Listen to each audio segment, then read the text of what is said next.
And you've been quiet lately. Are you guys together still or no? No. No. I'm not with him. No. Oh. Yeah. Not by choice, but, I respect him. It's all love. Like, it's not your choice? Yo Gotti and Angela Simmons are shaking. Reports are saying that their relationship after 3 years has ended. And people are saying, it's because of Angela and looking at his face here and how quirky she was. I think there's this crime news. So Angela Simmons and Yo Gotti were supposed to be endgame, proof that romance is not dead in these cold Hollywood streets. But now their little fairy tale has come apart at the seams, and Angela is now dropping hints that the reason for their breakup might have been much darker than we thought. Because according to Angela, she thought she was going to be in a loving relationship with the man of her dreams and live happily ever after. What she didn't sign up for was getting dragged into a street war that involved bodies getting dropped like flies. Angela knew it was just a matter of time before Gotti's criminal ties caught up with her, and she didn't want to be around to find out. And now that she's safely out of the way, she's spilling everything she knows about Gotti's criminal ties. So, here's the thing. Yo Gotti spent so much time and energy chasing Angela. He treated this woman like she was the air he was breathing. After all that, we were sure she would be the queen of Memphis and they would ride off into the sunset together. So imagine the surprise when she announced that they had broken up and she was now enjoying her single girl era. But what really stuck was when Angela went on the Angela Yee podcast and talked about how although the breakup wasn't exactly what she wanted, it was the best decision for her at the time. Angela added that she wasn't too comfortable sharing the details of the breakup, but it seemed like she was truly disturbed throughout the interview. Like she wanted to talk, but didn't want to say something that would put a target on her or her kids' back. This man proclaimed that he wanted to get with Angela Simmons. This man, pursued you. He proclaimed it in front of everybody that he wants Angela Simmons. So you're not telling me that he ended, did he end the relationship or not? No, it was my choice.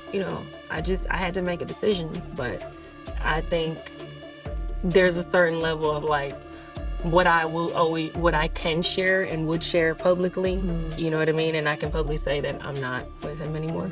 But as far as details, I would just never. It's not your style. Nah, I'm just not that girl. I'm just not that girl ever to share that much more. Other than we're not together. Yeah, and he's not really that type either. Now, wait. We all saw how Angela and Gotti loved on each other for years. So to go from that to exposing Gotti as being bad for her, that was a big leap. But the more she talked about it, the more obvious it became that Gotti might have dragged her into a situation she didn't sign up for. Now, at first, the streets were trying to figure out what really happened between them. Some even brought up Glorilla because there had been rumors of Glow and Gotti having a little something going on. Remember when Gotti randomly surprised Glow with a luxurious Cadillac Escalade IQ for her 25th birthday? Well, people started putting two and two together, and they figured that Angela felt super embarrassed about it. Sure, Gotti is technically Glow's boss since she's signed to his label CMG, but it wouldn't be unheard of for an artist to date their label boss. Plus, the car combined with other expensive gifts like luxury watches definitely seemed like Gotti was trying to impress Glow and move to her. So when Angela revealed that she had to end things with Gotti, people thought it was because she couldn't deal with the disrespect anymore and decided to choose herself. But here's the thing, dating a guy like Yo Gotti comes with certain conditions, and Angela probably already decided she could deal with him messing around with another woman here and there. I mean, she literally said she thought this man was the one.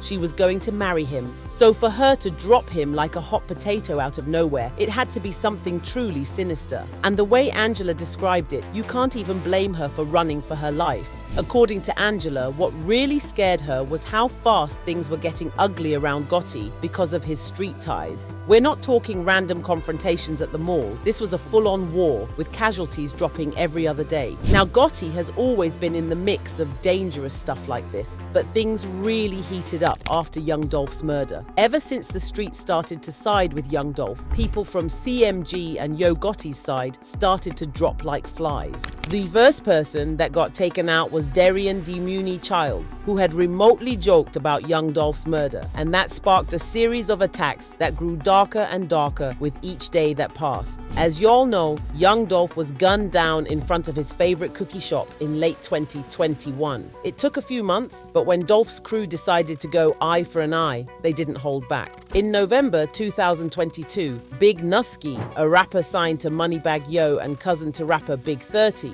was also shot dead. At first, it wasn't really clear what the connection was, but then it was later discovered that he was linked to rapper Straight Drop, who was one of the main suspects in young Dolph's murder. Come to find out, Straight Drop, Cornelius Smith, Hernandez Govan, and others linked to Dolph's death all allegedly have ties to not only Yo Gotti and his label CMG, but also infamous Memphis gang Trulla Mafia. The OG of the gang, Joshua Taylor, aka CEO Tizzy, was also a person of interest regarding Dolph's case, so automatically he was next on the hit list. Fast forward to June 2023, and we learned that he had been shot at and died from his wounds on the scene before medics could even arrive. The crazy part of all this, and the part that likely scared Angela the most, was that it wasn't just these guys that were being targeted. Anyone related to them, including their friends and family, felt the heat. In November 2022, Hernandez Govan was arrested in connection to Dolph's murder. But just a month before his arrest, his daughter Lotta Cash Desto was ambushed with her girlfriend while returning from a party. Unfortunately, Desto didn't make it out alive, but Shu wouldn't be the only collateral damage in all this.